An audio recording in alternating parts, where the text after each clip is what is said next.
Assalamualaikum warahmatullahi wabarakatuh. Perkenalkan, nama saya Aprilia dengan NIM 1915237. Di sini saya akan menjelaskan pola BK 17+ dan pola BK komprehensif. Sebelum kita mengetahui pengertian, tujuan, tahapan, dan kelebihan dan kekurangan, alangkah baiknya kita mengetahui dulu nih sejarahnya pola BK 17+ dan pola BK komprehensif.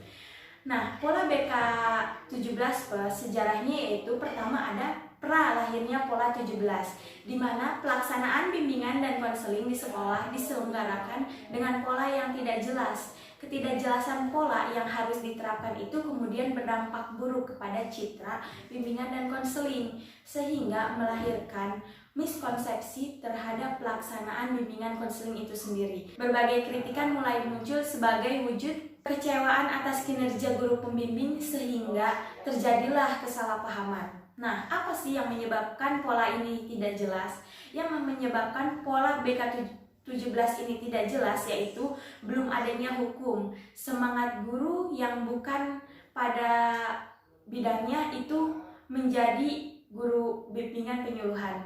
Belum adanya aturan yang jelas bagaimana penyuluhan ini dilakukan, seperti apa penyuluhan ini dilakukan, siapa yang akan melakukan bimbingan penyuluhan ini, dan di mana akan melakukan bimbingan penyuluhan ini.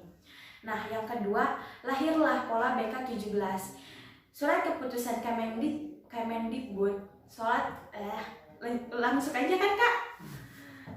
Yang kedua, lahirlah pola 17. Di mana surat keputusan Kemendikbud ini pada nomor 25 tahun 1925 sebagai petunjuk pelaksanaan jabatan fungsional guru dan angka.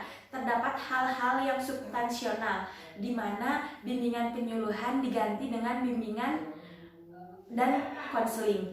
Bimbingan konseling hanya guru BK yang khusus menangani penyuluhan itu sendiri. Guru bimbingan konseling mempunyai pola yang jelas. Kegiatan bimbingan konseling dapat dilakukan di luar maupun di dalam jam sekolah. Selanjutnya ada penyempurnaan pola BK 17 menjadi pola BK 17+. Pengembangan dan penyempurnaan ada pada pola BK 17+ ini yaitu adanya penambahan pada bidang bimbingan, layanan, dan layanan pendukung. Nah, setelah dari bimbingan konseling pola 17+ ini, muncullah bimbingan konseling pola komprehensif sebagai penyempurnaan dari bimbingan konseling pola 17+, yaitu menjadikan pola bimbingan konseling lebih sistematik, bukan lagi sistematis.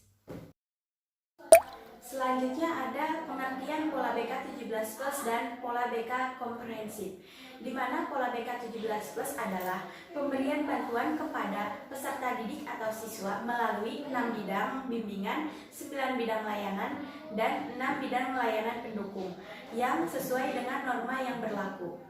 Nah, sedangkan pengertian pola BK komprehensif yaitu pemberian bantuan kepada peserta didik melalui layanan dasar bimbingan, layanan responsif, layanan perencanaan individual, dan dukungan sistem sesuai dengan norma yang berlaku di masyarakat.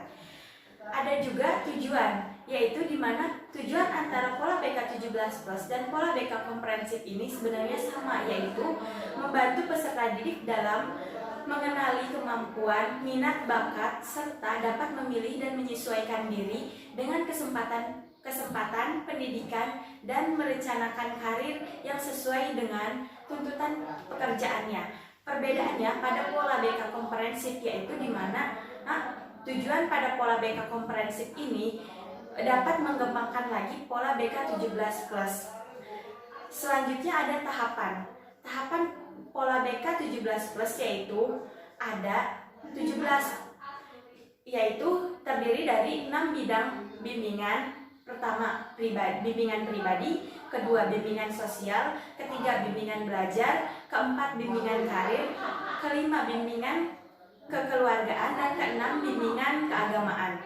Nah, selanjutnya ada 9 layanan pada pola BK 17+, yaitu layanan orientasi, layanan informasi, layanan penampilan dan penyaluran, layanan pembelajaran, konseling individual, layanan konseling kelompok, bimbingan konseling kelompok, konsultasi, dan mediasi.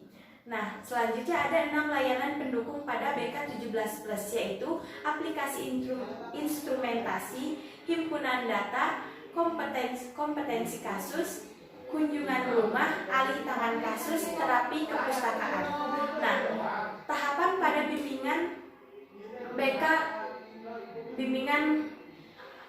tahapan pada pola BK komprehensif, yaitu pertama, bidang bimbingan pribadi, bidang bimbingan sosial, bidang bimbingan belajar, dan bidang bimbingan karir. Selanjutnya ada layanan pada BK komprehensif, yaitu ada 4: layanan dasar bimbingan,